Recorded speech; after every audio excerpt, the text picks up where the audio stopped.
Welcome to Focus on Claims. Hi, everyone. Ernie here, back with another episode of Focus on Claims. And today I have a special guest, Michelle Raue. She's the Executive Vice President and Chief Claims Transformation Officer right now at Preferred Mutual. And she's also the 2024 RISE Professional Mentors of the Year. And thanks for coming on today. Well, thank you for having me. It's an honor. You know, I have to tell you, I saw your video on LinkedIn where you had a video out there. You said, hey, I'm making some changes to my profile. I'm putting some videos out there. I'm putting myself out there. And I was really impressed with that. I thought it was awesome because a lot of people in the industry, executive level, who've been in the industry, have so much knowledge to give. And I really have been enjoying your videos and all the posts you've been doing. So that was really impressive. Just wanted to say that. Well, thank you very much. I appreciate it.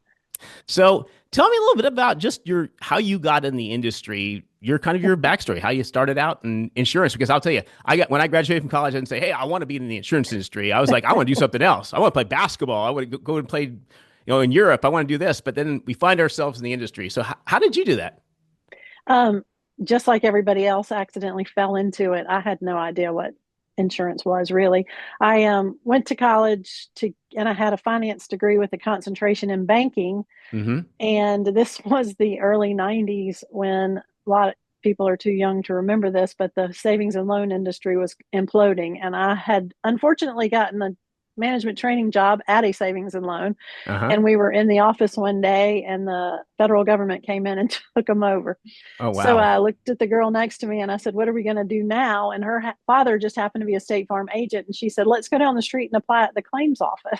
Uh-huh. I was like, what's that? Yeah. And she kind of explained it to me and I said, okay, I need a job. So I went down the street, applied, and went through the whole interview process and landed a claims job.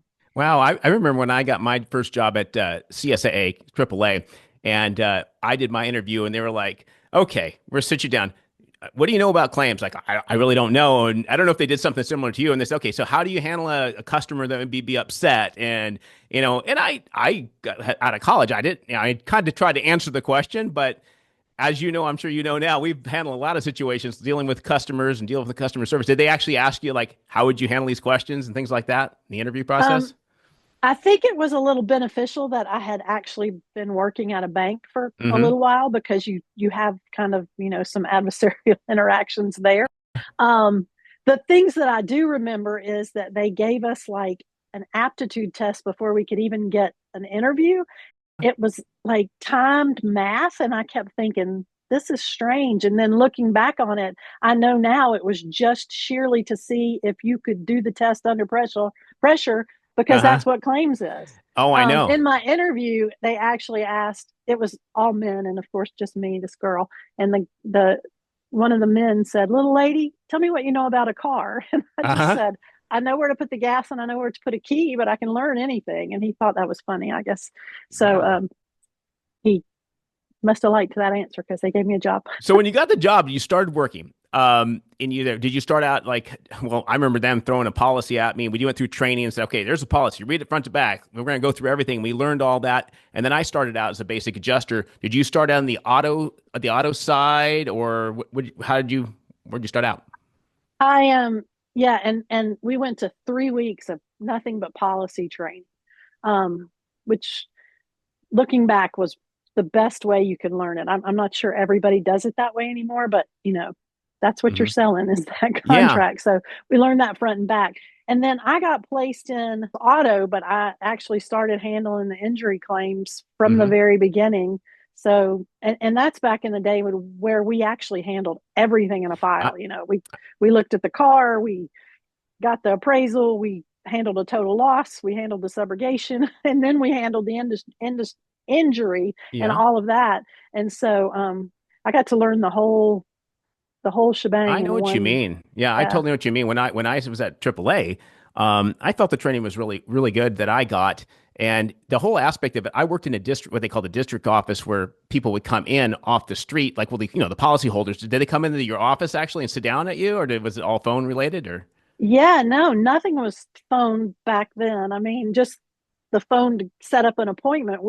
It was, State Farm had neighborhood or city claim offices at that time, and you like some of my metrics were if you had an injury claim, you had to go meet the person in person within 5 days, sit down Right. at So their kitchen table or it was that on their in-person couch. stuff. And yeah, I remember people coming to my desk and they'd sit down. I had those little cars, like the Matchbox cars, and they would try to say, "Okay, this is what happened. Show me what you have." And do you remember? Did you do things like that? Now, and I had absolutely. the whole bunch of files next to me, like all the Manila folders, and you're just like going through it. That's the kind of thing I think was really beneficial in my growth. Do you feel that was beneficial, that face to face and having to deal with that in person? I I honestly really think it's got to be exponentially harder now where Mhm. you don't see the person than it was back then. I love to tell this story. My boss was just a really wise old claim guy. He'd been doing it his whole life, and he would just give me these great lessons. And this was, you know, the deep South. I was in Mobile, Alabama, and Hmm. it was, you know, you'd go out to the country, and the directions would be like, go to the second trailer and turn right. Uh-huh. Um, so you'd go to these people's houses, and he would say, take your briefcase in there. And when you're going to talk to them about settling the claim, open it up, get all your stuff out. The last thing you take out is your draft book and open it up so they know there's a check. And Hmm. then, work on trying to get the claim settled with them. And if you can't, gather all your stuff up, put it back in your briefcase. The last thing you take is that draft book and put it back in your briefcase.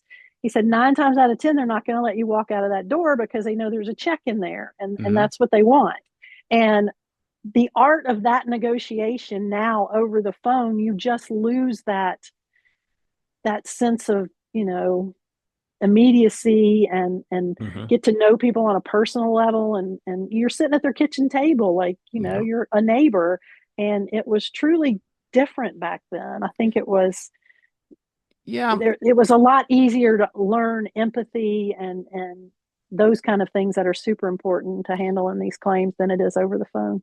Yeah, I feel the training that I got back then was really good in this fact that um, we were drawing from a lot of people that had a lot of experience and people that sort of I felt like were mentors to me. Were there people that Mhm. you would say that were valuable in your career growth, that mentors when you were kind of in those first few years learning that you were able to draw upon?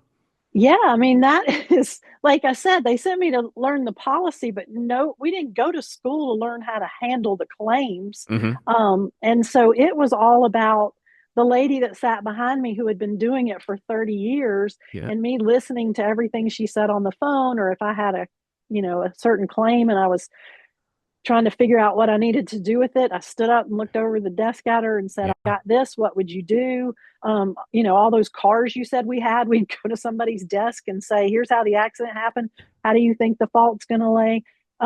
It was just, it was absolutely a world that you had lots of community and Yeah. input from a lot of people. And I That's awesome. also think that that's much harder now that everybody's kind of remote and not as close Yeah. together. Yeah, I do miss that in some aspects. So when did you did you start learning how to write estimates? And I remember doing them out of the books at first, and the first estimating platforms came out. How did you learn that part? Yeah, I actually went to estimatic school in Dallas, and I was the valedictorian of my class. Like, Wow, I think awesome. I was only like one of two girls in there, but I Uh-huh. got the top grade. I was really proud of myself. Yeah, you did it by hand at first, and I can remember, putting your hand up to a dent and figuring out how many hours that would be. And it was a delight when they came out with the platforms, and you could actually get some help and not the books. But yeah, actually, today if I tried to write an estimate, I'm sure I'd just be blown away because all of the stuff that's on cars now. But Yeah, it was fun. yeah. I remember my trainer. He was an older gentleman. Came out. We walked outside, lit up a cigarette, came over there. Said, "Okay, let's start showing you how the parts of the car." And I was like, old school, knew it all. I learned a ton back then, but it was a different world than it is today. And hey, Yeah, I think if anybody out there, as much as you can try to soak in more knowledge and learn as much as you can from people that have been around is really important. And I think there are still people in this industry that have a lot to give, and I think it's really important that we draw upon this kind of thing. So, I see in your profile you're head of claims, regional claims manager, VP. You've moved up throughout the years in this process. Um, What would you say you've seen has been the biggest change? I know we always talk about the technology being used in the learning, like we were just talking about. What are some of the things you've seen from your whole career that's changed so much, but still remains, or something that remain the same? Well, I think it's still, we talk about AI and all the uses of it, and that's going to help, right? It's going to Hmm. take all of that busy work that claims people have to do, and kind of put it in an order that makes it easier for them to see it and work it, and so they can bring their human aspect to it. But Yep. the thing I think is never going to change is people want to be heard when they have a loss, right? Yep. So I'm insured and I've never had a loss before, and all of a sudden, my house burned down. I don't Yep. want to talk to a machine or a computer. I want somebody to hear, you know, the pain I'm going through, and I want somebody to be there to console me and to empathize with me. Um, and I don't think that's ever going to change. I don't foresee us ever having a day where humans aren't in the loop in the claims world. I think we will enhance our ability to be more human, right? To Hmm. bring more of that we get such a black eye from now, because there's so much of the other busy work and hard stuff that a claim person has to do that they can't be that forward facing to the Yeah. customer as much as we need. But I don't think that's ever going away. People still, even though we can't go to their kitchen table and sit with them and hear about the loss and how it impacted their life, they Hmm. still want you to hear that. So, we've got to pick up the phone and talk to people and let them get their story out, because that's what they want, right? That's what Yeah. they want. I agree. I totally agree with that because I think you see all the stuff in the news about how AI and the automation of the claims process, and I obviously know quite a bit about what's going on in that aspect. What thing that frustrates me the most is I think a lot of times people think they can solve these problems with just a technology solution. When I agree with what you're saying, it's more of an assisted tool to make that adjuster more powerful. Give them the tools that all that because there's people don't know there's a lot of paperwork and busy work behind the scenes that can be automated, but like you said, that real connection is super important. Yeah. Yeah. I just think it's so important to free up our capacity to be more human. I Yep. mean, I just read the book Irreplaceable by Pascal Bornet. Have you Uh-huh. ever heard of it? No. And it talks about making, the AI will center into he calls it humanics, I think. Okay. But there are certain things that AI can't replace in what humans do, and that will give us the ability to enhance those things. And that's really fascinating to me, and I Yeah. think that's really, really true of insurance. It will allow us to kind of get back to that old home neighborhood feel that we somehow have lost along the Yeah, way. that's a really good point. That's really good. So if somebody, what would you say for somebody that's maybe young right now that, they're in college and they're trying to find a career and they're thinking about insurance? What were some tips you'd say about getting in the industry? Some things that can be encouraged and say, hey, this is a career that's a viable career that might be good. Yeah. And I would be super thrilled to hear a young person say they were interested in getting Hmm. into insurance, Yep. because we just don't have that much of it. And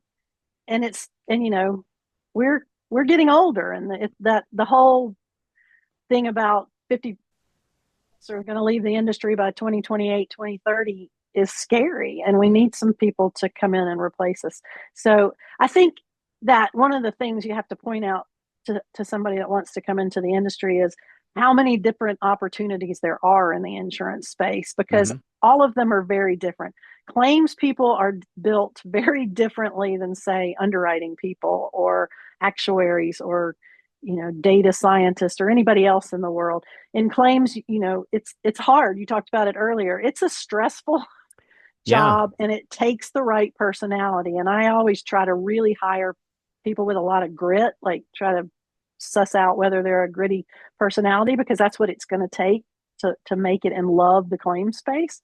So I'd really kind of talk to them about and be realistic about what is going to be expected, Right. because in the claim space you're meeting people on their worst day, and that's not for everybody, right? it's Right. it's not something everybody wants to get up in the morning and say, I'm about to meet everybody who's had a loss today. But for me, it's about how can I help these people get back to where they were. So that's what I love about it, and I don't look at the loss side. I look at the how can we get them back to where they are. But I think we are, as an industry, are terrible at telling our story, Hmm. and we've got to get out there and start really telling the real impactful stories that matter so that people can see what we do.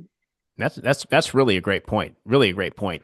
And when you're saying talking about hiring for for the personality that can handle it, I totally know what you mean. And I think one of the most important things, I say this to the appraisers in the industry, I say it to adjusters, anybody I talk to, the importance of communication. Communication is super important.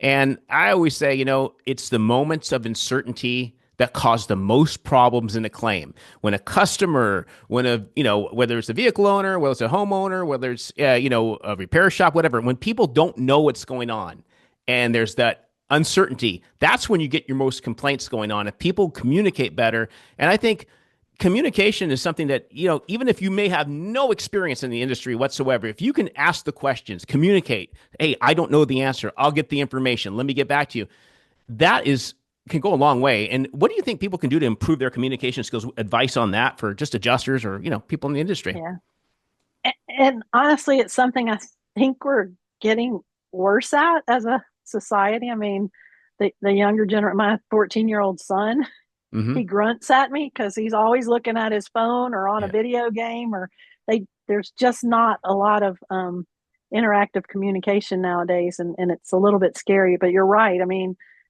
if a claim's going to go south, it's because somebody doesn't know what's going on, and that's because somebody did not clearly communicate next steps or what to expect or any of that.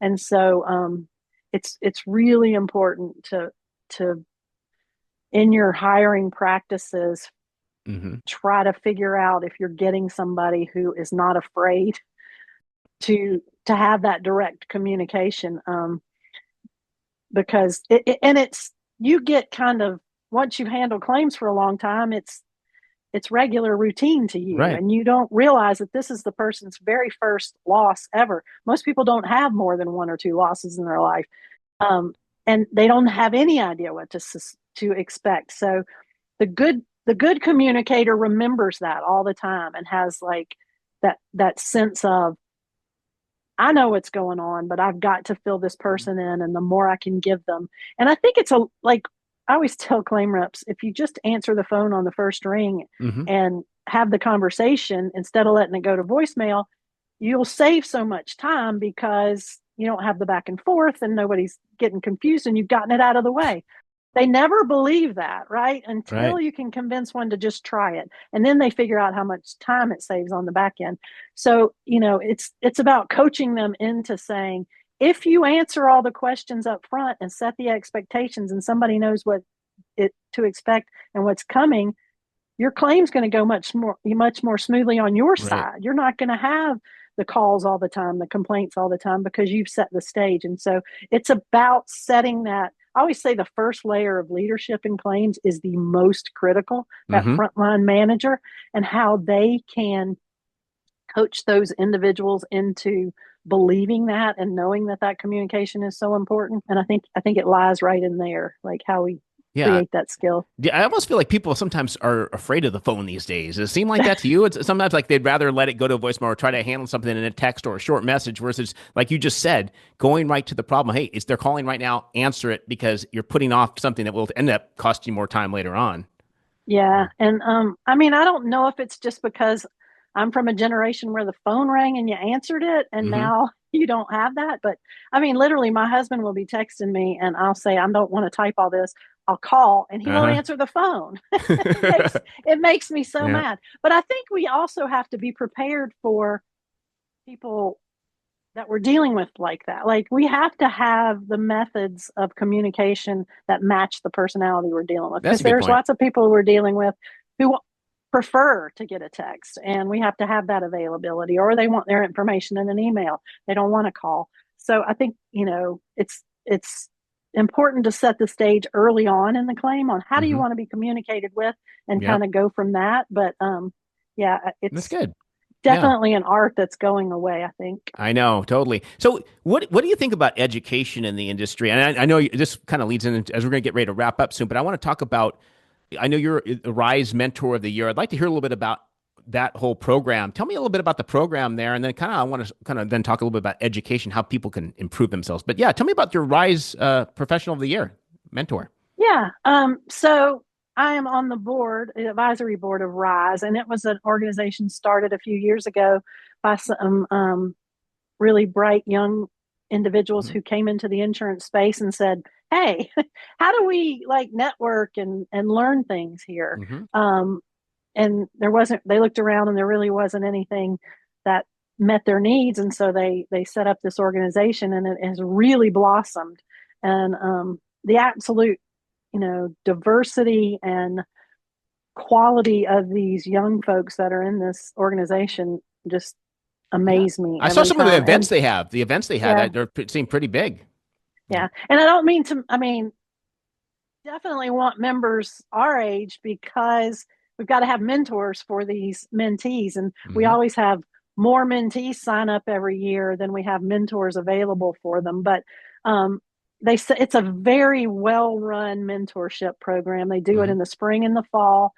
The mentees apply. They can request, what type of person they want in what area, what they're looking for, and then the mentors sign up and they do this match thing, kind of like a bid match. Uh-huh. Um, and then it's structured like it's set up into a 6 week program where it outlines for the mentee, here's what you need to kind of bring and ask, and because mentorship should mostly be Hmm. driven by the mentee, what they want to know, but it's really really well done. And I'm probably on my this cohort will probably be like my sixth or seventh mentee, Wow. and it's just incredibly rewarding. And I still talk regularly to all the ones I've had, and I have learned so much from them. I mean, it's really a great reverse mentorship too, because here's these young bright people coming into the industry with all these wonderful ideas, and to be able to hear it and hear what they're passionate about and how they want to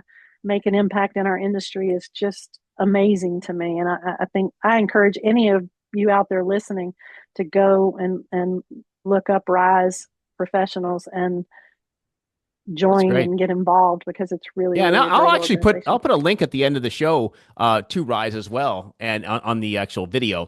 Let me ask you this: so, as we talking about mentoring and all that, what do you think would be some of the ways if, let's say, you're an adjuster at an insurance company right now, and you're like, "Hey, I'm stuck doing this, and I want to learn more." What's some advice that they can maybe internally or externally? How can they grow their career? Like they want to, maybe stuck in just the regular, liability claims, but I want to be an appraiser, or I want to do something else. How should they? What steps should they take? What do you think? I say never. I always tell people don't look at what's right in front of you. Um, Hmm. I think almost every that came along for me like didn't exist when I took the one before it. So it wasn't like, you look at an org structure that you're in and say there's nowhere for me to go.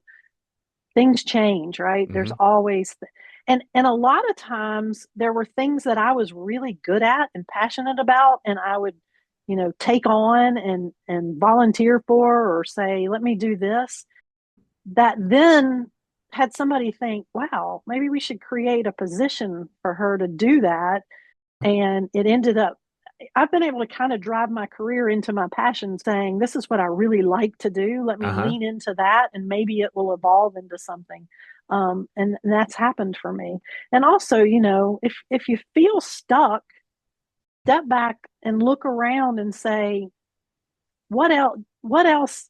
Even if I have to take a lateral move to do and learn something new, would that benefit me for where Right. I feel like I want to go? I think people are too afraid to do that sometimes, like they'll lose some seniority or something. But I've also done that. Like, this isn't really the path. I don't think it's going to fulfill me or make me happy, but I really would love to do this. Maybe I'll Yep. just step over here, learn this, and then, that ends up being the thing I wanted to do. So, um, yeah, just don't, I guess, get out of the tunnel vision and Right. kind of step back and look pretty broadly and say, what do I love to do? And how do I create a career for what I love to do?